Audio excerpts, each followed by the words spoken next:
Oke, silakan dilanjutkan. Arif Kurniawan berarti ya sekarang.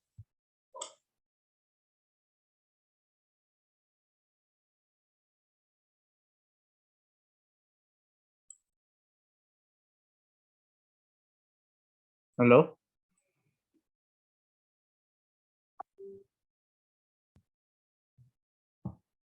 Silakan lanjutkan.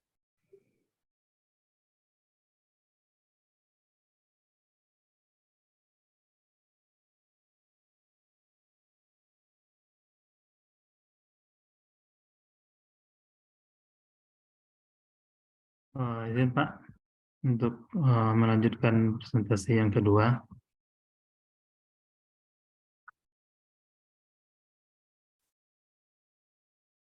Maaf Pak, suara saya kedengaran Pak? Iya, jelas.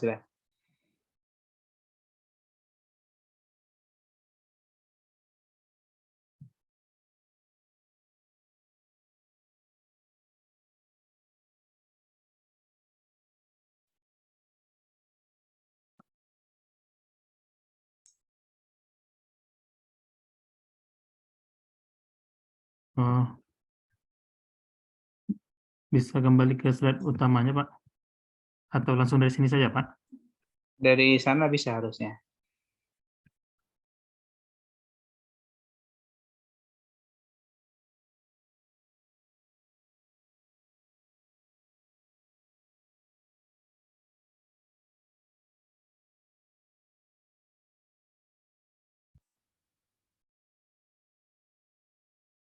Bismillahirrahmanirrahim. Assalamualaikum warahmatullahi wabarakatuh. Waalaikumsalam warahmatullahi wabarakatuh. Terima kasih kepada teman-teman dan Bapak atas waktunya. Baiklah, pada kesempatan kali ini saya akan mencoba mempresentasikan tugas saya, yaitu jurnal mengenai LCA pilihan pengelolaan sampah dengan studi kasus wilayah Karta Mantul, Provinsi Daerah Istimewa Yogyakarta. Latar belakang. Pemerintah Indonesia telah menetapkan Undang-Undang tentang Pengelolaan Sampah Nomor 18 Tahun 2008 yang mewajibkan pemerintah daerah harus membuat perencanaan penutupan TPA yang menggunakan sistem open dumping atau uncontrolled landfill paling lambat 1 tahun semenjak undang-undang ini diberlakukan. Dalam hal ini, pemerintah daerah dihadapkan pada beberapa pilihan pengelolaan sampah. Berbagai pilihan pengelolaan sampah telah tersedia. Walaupun demikian, mengingat kandungan sampah sangat heterogen sehingga memunculkan berbagai persoalan. Jawaban permasalahan tersebut dapat diperoleh dengan mengembangkan skenario pengelolaan sampah dan alat analisis yang diperlukan untuk mengeksploitasi informasi relevan sehingga dapat diambil keputusan yang lebih baik.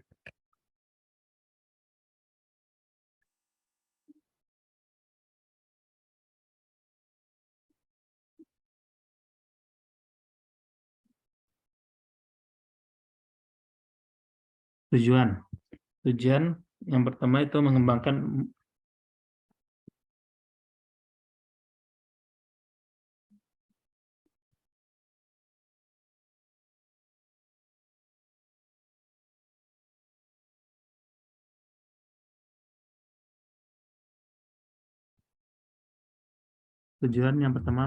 model LCI atau Life Cycle Inventory, di mana LCI sendiri itu fase kedua dalam Life Cycle Assessment atau LCA, adalah fase yang paling kompleks dan menghabiskan banyak waktu menurut USEPA 2006. LCI bertujuan untuk mengkuantifikasi aliran bahan dan energi serta emisi yang dilepaskan ke lingkungan dan sistem yang diamati berdasarkan ISO 14041 tahun 1998. Oleh karena itu, aspek kunci dalam LCI adalah memodelkan aliran masukan dan keluaran dari sistem yang diamati. Tujuan kedua itu mengembangkan informasi untuk membandingkan berbagai peluang skema sistem pengelolaan sampah untuk sampah yang dikelola di wilayah Karta Mantul. Maaf Pak, ini maju-maju sendiri. Yaitu Karta Mantul, Yogyakarta, Seman, dan Bantul. Adapun unit fungsi Sebagai ukuran yang dijadikan acuan untuk melakukan perhitungan ditetapkan per 1 ton sampah yang dikelola tahun 2008. Sistem hanya dibatasi pada proses pengolahan dan perluasan sistem hanya untuk menunjukkan kompensasi dari energi yang dihasilkan.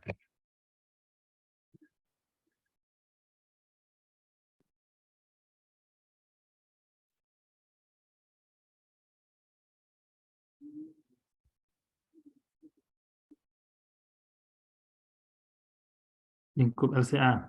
Model yang dikembangkan dalam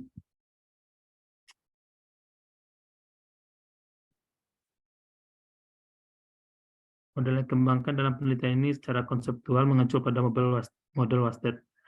Walaupun demikian, penyesuaian dilakukan dengan memperhatikan karakteristik kimia sampah dalam penentuan emisi dan melibatkan metode pengolahan anaerobik.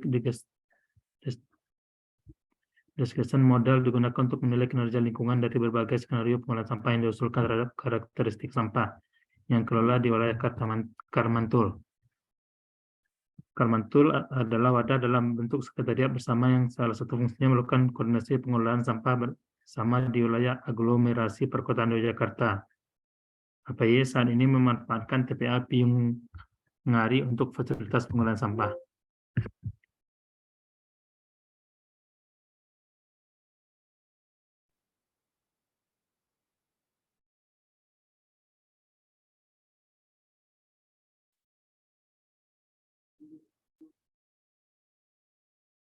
Maksudnya LCI atau Life Cycle Inventory.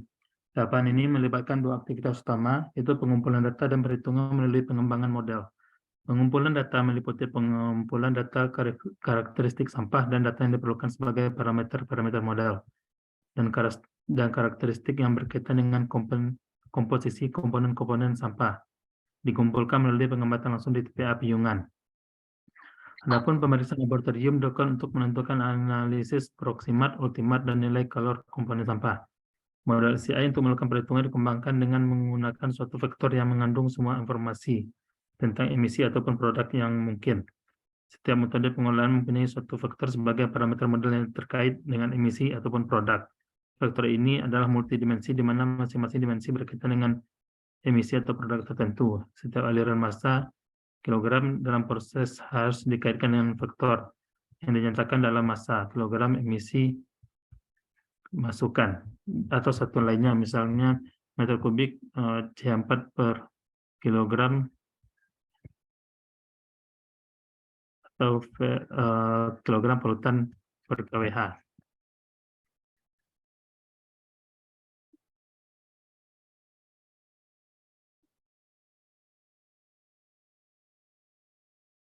Ini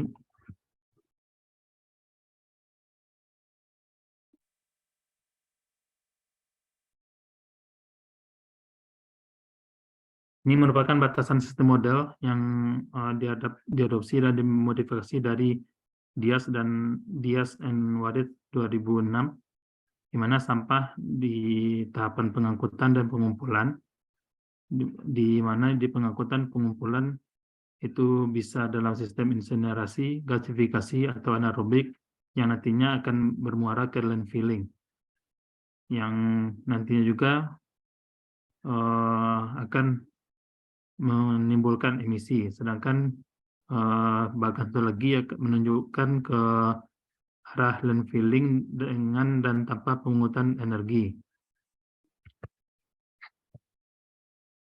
di mana ada sistem dimasukkan dan keluarnya energi pada sistem ini. Ini merupakan skenario pengolahan sampah. Ada 6 skenario, mulai dari skenario 0 sampai skenario 5, dengan sistem pengolahan landfilling dengan pemungutan energi, insinerasi, gasifikasi, anaerobik, dan anaerobik digestion.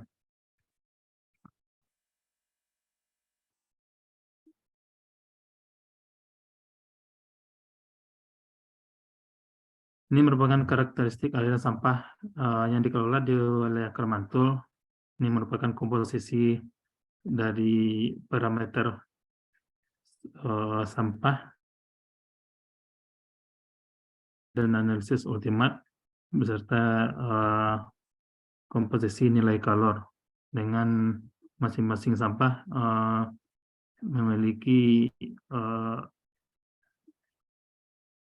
nilai-nilai tersendiri. Ini sampah yang dianalisa yaitu plastik, organik, kayu, kertas, tekstil, karet, dan kulit, serta pembalut.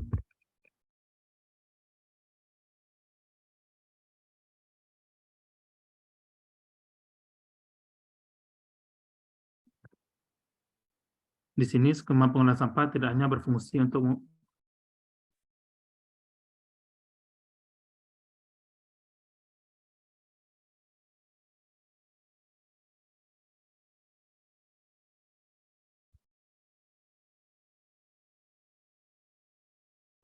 saya ulangi di sini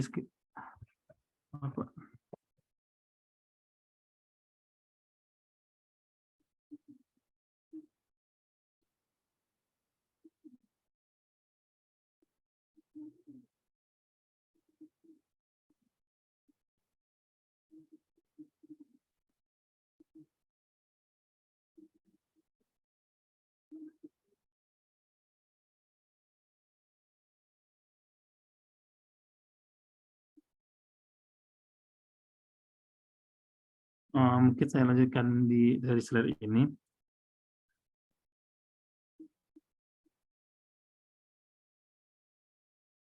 Maaf sebelumnya sepertinya jaringan, jadi saya agak susah mengontrol memajukan dan memundurkan slide.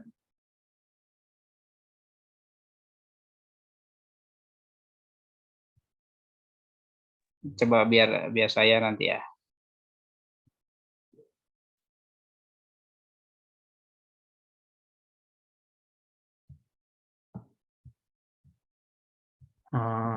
Baik Pak, saya coba untuk melanjutkan.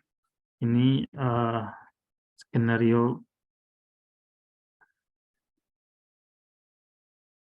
jenis-jenis skenario. Skenario yang dipertimbangkan meliputi landfilling sebagai skenario dasar, yaitu skenario 0, yang merepresentasikan pengelolaan saat ini. Dan 5 skenario alternatif yang diusulkan. Yang pertama itu landfilling dengan pemungutan energi. Yang kedua, skenario dengan kombinasi antara anaerobik digestion dengan insinerasi. Skenario ketiga itu kombinasi antara anaerobik digestion dengan gasifikasi. Dan selanjutnya skenario keempat yaitu insinerasi langsung dari aliran sampah. Dan terakhir itu skenario 5 yaitu gasifikasi langsung.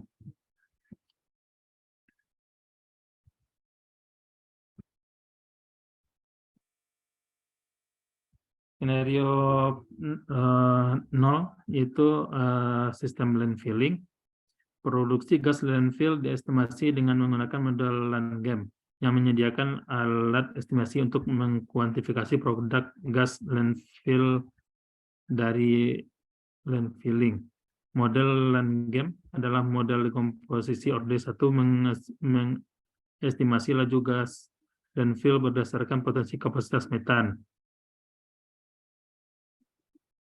dengan satuan LO meter kubik CH per ton yang dihasilkan dari sampah dan laju pembusukan.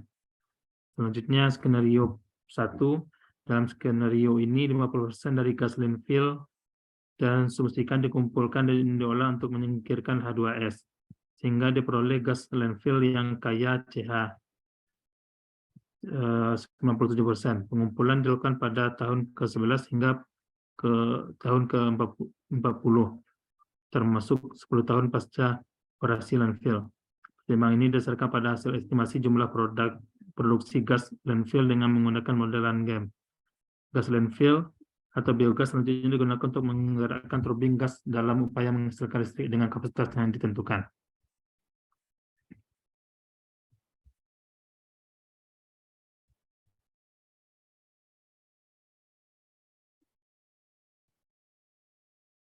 Selanjutnya skenario 3. Dalam skenario ini proses insinerasi dalam skenario 2 digantikan dengan gasifikasi.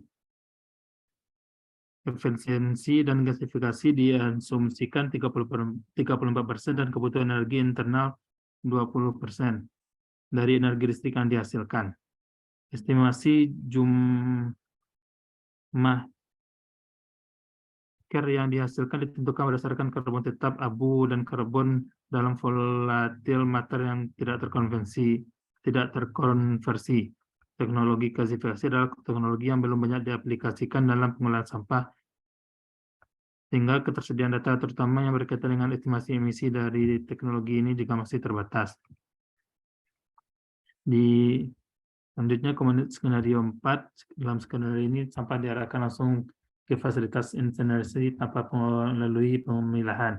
Efisiensi konversi dan faktor konversi ditentukan dengan cara yang sama seperti insinerasi pada skenario 2. Skenario 5, dalam skenario ini sampah diarahkan langsung ke fasilitas gasifikasi tanpa melakukan pemilahan. Efisiensi konversi dan faktor konversi ditentukan dengan cara yang sama seperti gasifikasi pada skenario 4.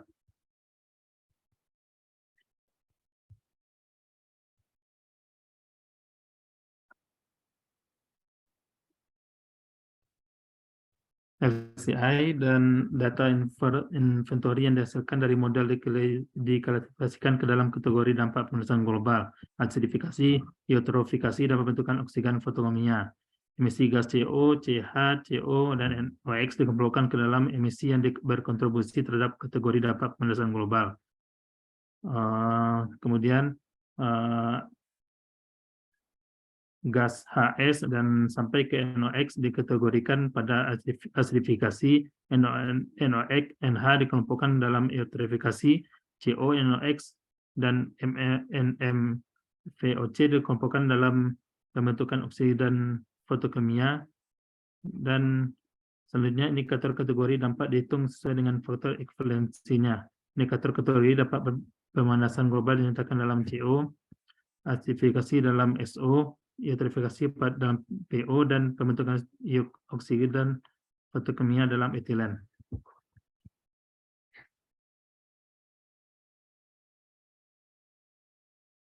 Hasil dan pembahasan.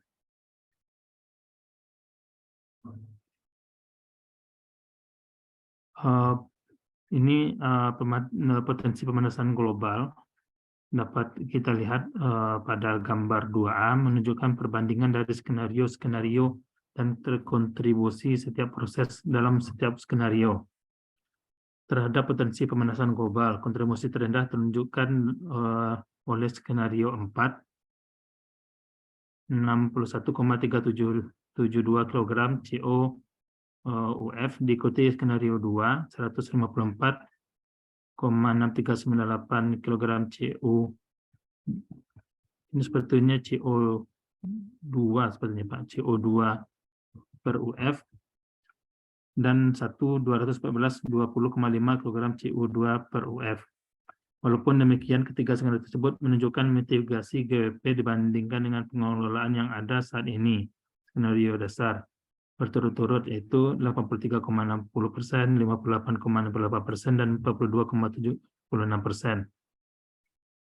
Penghindaran terhadap GWP, global warming potensial, dari skenario tersebut terutama di kontribusi kredit sebagai kompensasi dari dihasilkannya energi listrik. Bila perhatian hanya difokuskan pada indikator GWP, skenario 5 merupakan pilihan yang terbaik. Kemudian potensi acidifikasi, di sini semua skenario alternatif menunjukkan penghindaran terhadap potensi acidifikasi. Penghindaran tertinggi terhitung potensi acidifikasi ditunjukkan oleh skenario ketiga, diikuti skenario kelima, keempat, kedua, dan yang terakhir di yang ke-1. Pada skenario 2 dan 3, proses anaerobik disgustion merupakan kontributor utama terhadap AP. Walaupun demikian, penghindaran terhadap acidifikasi yang diperoleh sebagai kompensasi dari produksi energi melampaui yang dikontribusikan skema ini, sehingga kedua skenario tersebut memberikan penghindaran terhadap acidifikasi. Demikian pula halnya dengan skenario 4 dan 5, penghindaran terutama dikontribusi oleh kredit acidifikasi sebagai kompensasi dihasilkannya energi listrik. Dalam aspek indikator potensi acidifikasi, skenario 5 merupakan kinerja yang terbaik.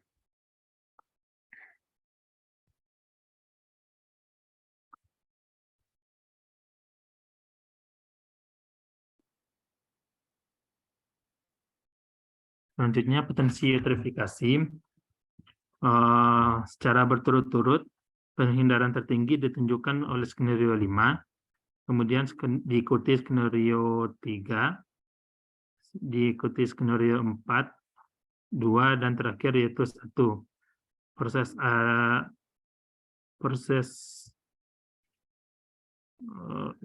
Proses asidifikasi memberikan kontribusi terbesar pada skenario 2 dan 3.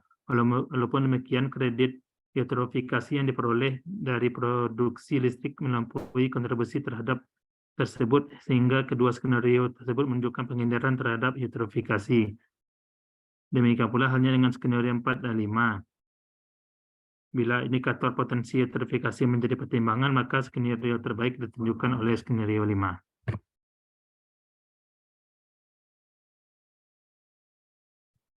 Dan ini potensi pembentukan oksidan fotokimia. Skenario pertama menunjukkan kontribusi positif, di mana dikontribusikan oleh aktivitas non-filling. Adapun skenario 2, 3, 4, dan 5 menunjukkan penghindaran terhadap POP. Skenario 5 menunjukkan penghindaran tertinggi, diikuti skenario 3, kemudian diikuti skenario 2 dan skenario 4. Proses pengolahan anaerobik disgustion menjadi kontributor utama pada skenario 2 dan 3. Bila potensi pembentukan oksidan fotokimia menjadi perhatian utama, maka kriteria terbaik ditunjukkan kembali oleh skenario angka 5.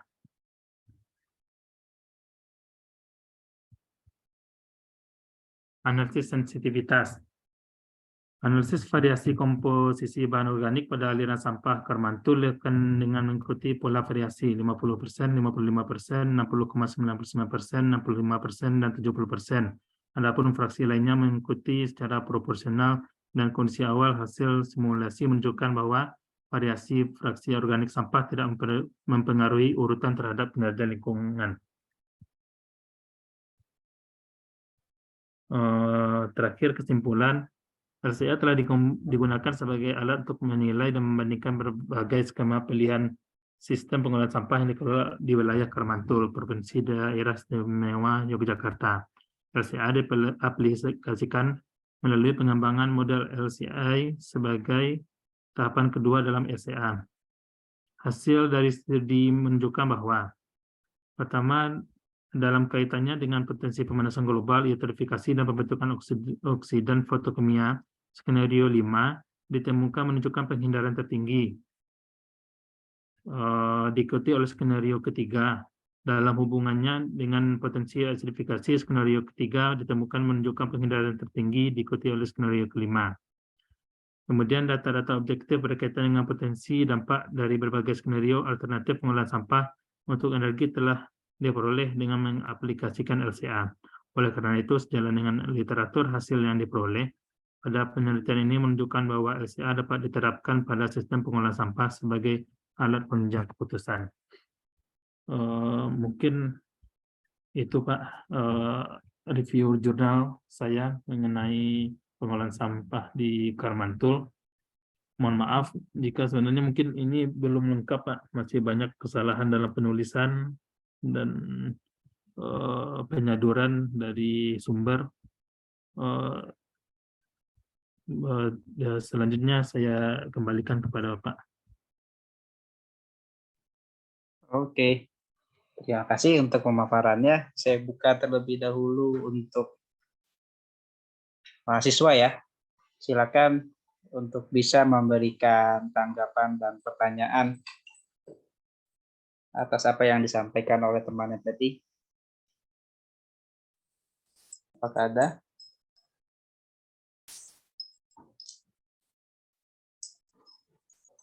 Halo, kemana ini yang lain?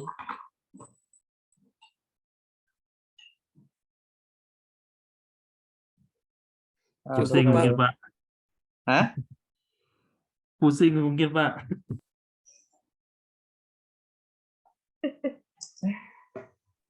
Cukup, Pak. Cukup pusing, dong. Cukup dah paham, Bang. Karena Dari materi secara sekilas saja terlalu banyak informasi yang dituliskan, jadi nggak jelas sebenarnya dari sekian banyak teks yang ditampilkan itu apa sih poin pentingnya sebenarnya yang mau disampaikan. Kurang lebih sama sih karena terlalu banyak teks tadi ya. Beberapa hal tadi pembahasan sebenarnya bisa diambil inti-intinya saja sebenarnya, nggak perlu dituliskan semuanya jadi too much, jadi terlalu banyak teksnya jadinya. Secara umum sih itu saja tadi kalau dari yang saya bilang. Dari sisi penulisan saja sih sebenarnya. Kalau dari isi kurang lebih sama ya, mungkin tadi yang menarik itu kan terkait dengan pemilihan skenario dan skenario mana sebenarnya yang terbaik, itu bisa jadi bahasan yang menarik sebenarnya. Kalau tidak ada yang bertanya, mungkin kita sudahi saja ya untuk presentasinya dari Arif Kurniawan. Jadi saya berikan apresiasi, terima kasih untuk presentasinya. Kita lanjutkan, apakah masih ada yang mau presentasi?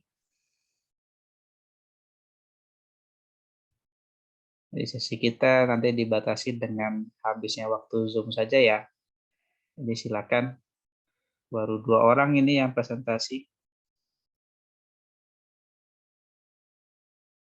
Masih ada?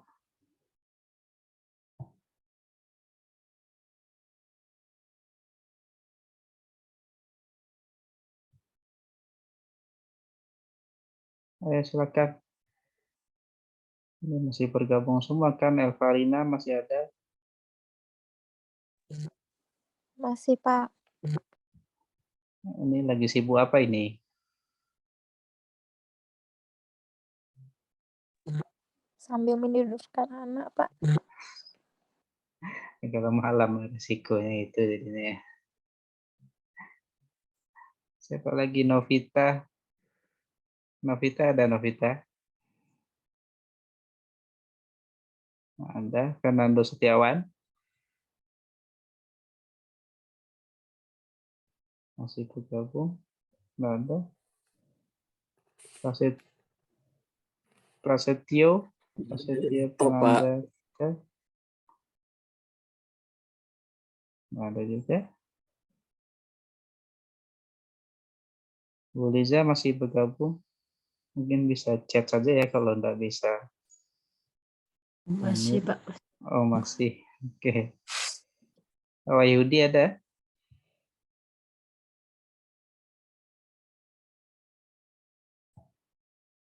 Nggak ada Wahyudi, Pak. Oke. Oke, kalau tidak ada lagi yang mau presentasi, mungkin bisa kita sudahi saja Zoom-nya ya. Sudah mendekati, sudah lewat jam 9:30.